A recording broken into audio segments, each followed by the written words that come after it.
This is the Minolta Riva Zoom 70W, a simple, cheap, point-and-shoot 35mm film camera. And in today's video, I'm taking you with me on a fine spring day to shoot some film in the sun and see what we can get. Let's begin.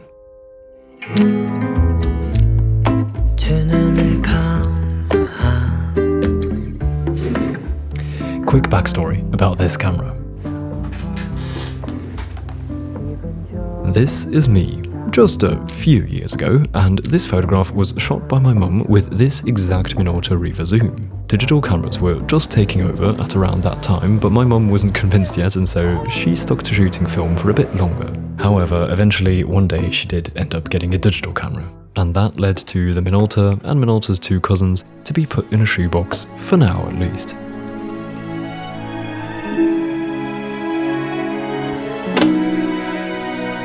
That for now ended up being just a quick 15 years until my mum one day finally touched that box again after over a decade. The reason for that was that her cheeky son, this boy, had found an interest in analog photography of all things, and she happened to remember that this box was hidden away somewhere. And so she got it out and handed it to me and said, check it out and see if you can find anything you can use. And that is how this cute camera has ended up serving its purpose again after a 15-year-long break. I did a little research into this camera and it's actually nothing special at all, just another one of those consumer-level point-and-shoots from the 90s. That means that this camera can actually be found for pretty cheap, and I should mention it's surprisingly good. However, most of the time I actually didn't use this camera, just occasionally, because I had a different point-and-shoot that I preferred. However, that one is sadly running into some issues at the moment. It doesn't turn off properly, and so I recently decided to take the Minolta for a spin instead. I usually preferred the Olympus because its default focal length is 38mm, which I like a lot, whereas the Minolta's default is 28mm, which I don't like that much. Anyway, on a fine sunny spring day, I wanted to continue documenting spring in Innsbruck, and so I was out and about on my bicycle looking for a new neighbourhood to explore. 아리차게 저려오는 왼쪽 팔에 잠이 든 널 깨우고 싶지 않아서. After a lovely downhill ride, I came to a fork which I thought looked pretty with all the bushes and the colours and that splash of red from the signpost. And so I decided this was going to be my first photo of the day. I waited a little bit for someone to come into frame just to add a bit more life to the scene. Here's the result, and I think we're off to a good start. It's nothing special yet, but it captures what I wanted, and I really like how the two cyclists add that little something to the scene to make it feel more alive and not so still. I think something that feels a little off to me though is the empty space at the bottom. I think I should have probably zoomed in a bit more. 이렇게 나란히 누워서 잠든 네 얼굴. At this point, I had reached the edge of the neighbourhood I was aiming to explore, and so I just parked my bicycle somewhere here in the bushes. 평생 800개가 돼줄게. I walked a bit without finding much, but then here I came across a cute house with a beautiful garden with trees and flowers blooming. It just looked really pretty. Here's the shot, and I really like this one. I tried to frame this photo a bit closer so that we get more immersed in this garden and the house to get a sense of what it could feel like to live here and spend a quiet sunny morning in spring in this garden. Also, I'm happy with how the film handled the lights here. On this day, I was shooting Fujicolor 100, by the way.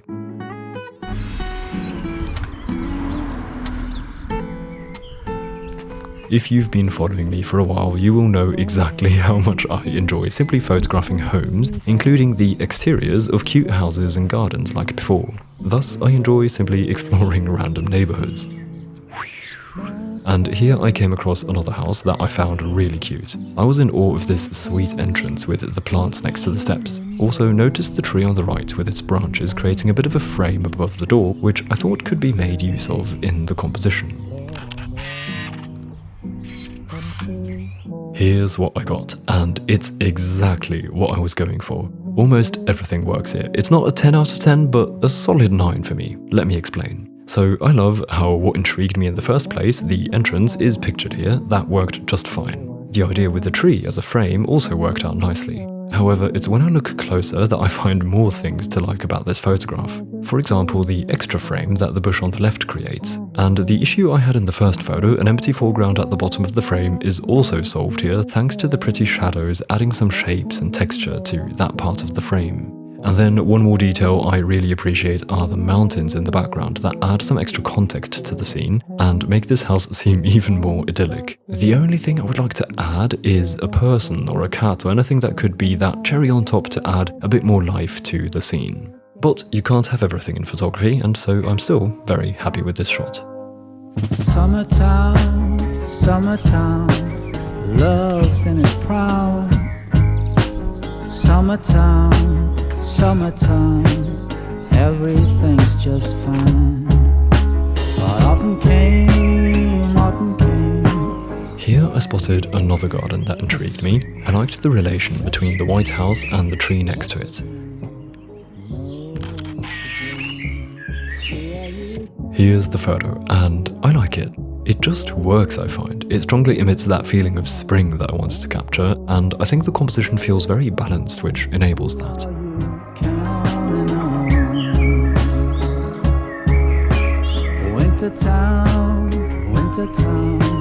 Blood in the snow. I kept walking and came to another interesting spot. What I liked here is how the rocks of the mountains rise up behind the house. It just looked epic, to put it simply.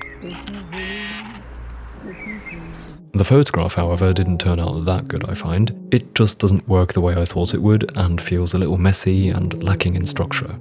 Wear it on your sleeve. Who are you counting on? Who are you leaning on? When the cold winds blow strong, who are you leaning on? Low down valley, low down values. Easy come, easy go.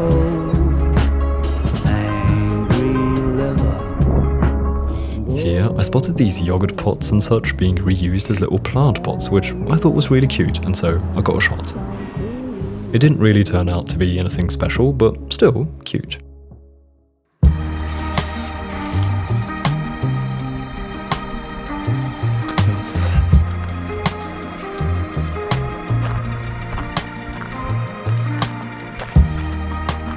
Then here, I came to one of the spots I was eager to explore. It's a tiny train station at the foot of the mountain, which I thought was really cool. However, I was struggling to find a good composition to actually frame it in a photograph.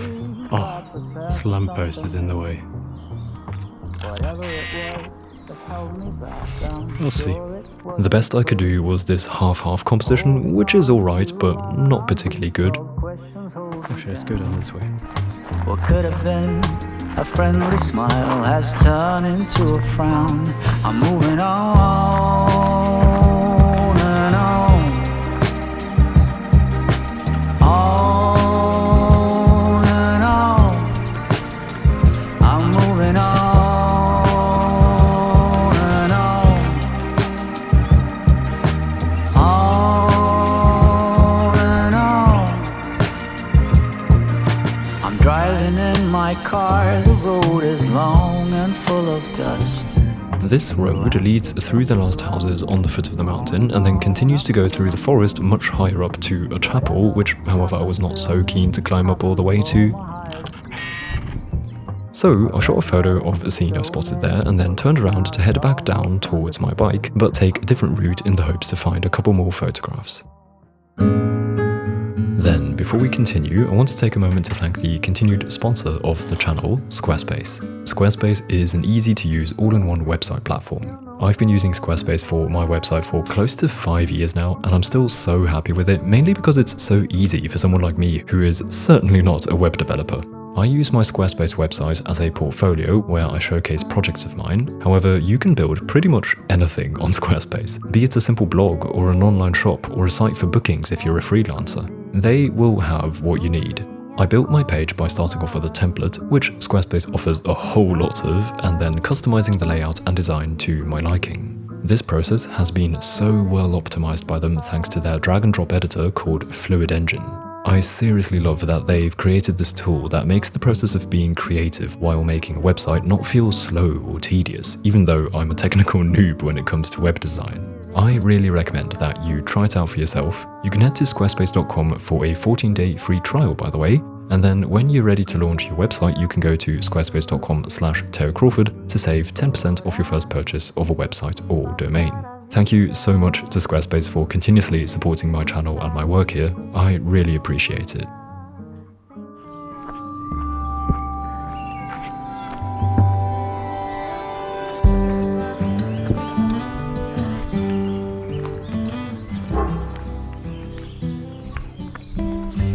Through the arbor,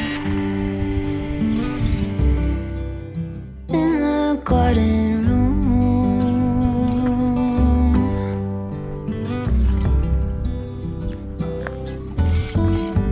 wings are beating, baby, me and you alone.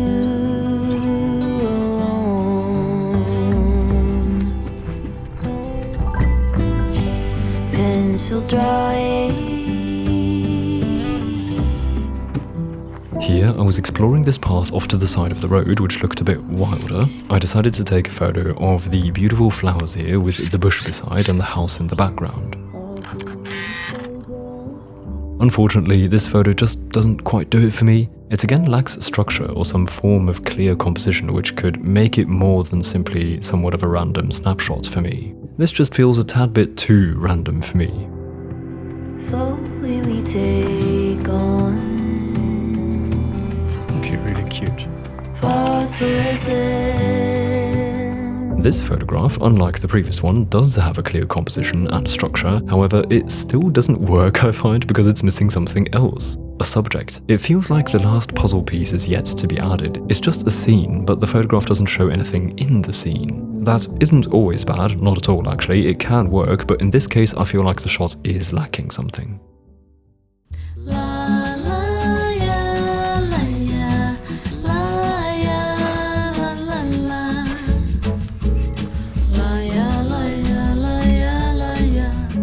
Then, at this point, I was exploring a different part of the neighborhood which was a bit wider, not as dense. At first, I didn't see much that interested me, but then here, I spotted something.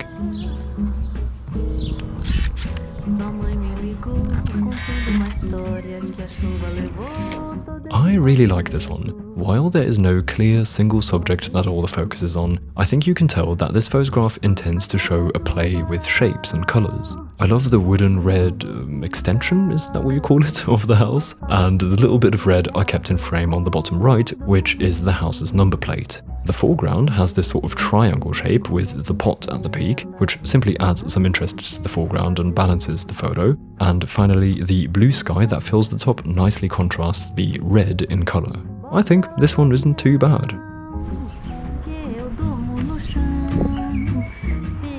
Then, here I was actually going to turn left, but then saw to the right that there might be an interesting viewing spot at the end of this street, so I walked down there.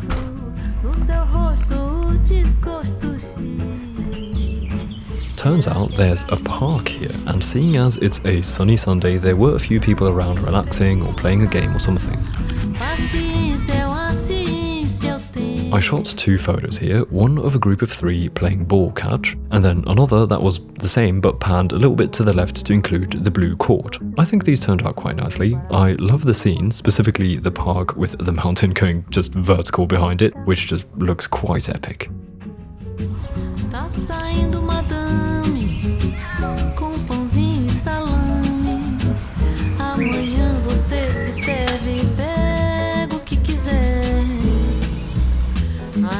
Caiu e tomando meu vinho, fez do meu ouvido grande pinico. É pajé, uma longa lição.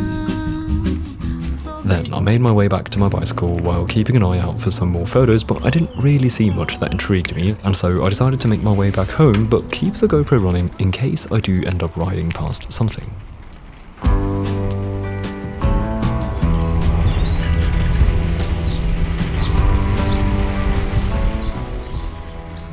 And indeed, I came across a super cute field with a big tree that I wanted to photograph. Here's the photo. I really like how the fence in the foreground makes a nice curve through the composition, leading my eye through the scene. And that tree is simply such a beauty, I'm happy to have captured it.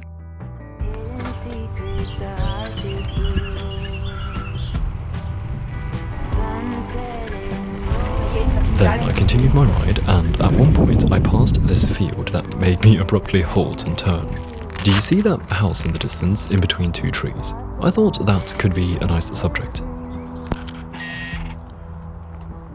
Here's the result, and it's okay, but something is off. I love the scenery actually, especially the mountainous background, however the foreground sort of feels a little empty again. While the field is beautiful, it seemed a bit flat. Or maybe it's because the house and the trees are all on the same layer and that is what makes the field feel flat. I'm not sure. Anyway, it's alright, nothing special, but not too bad either.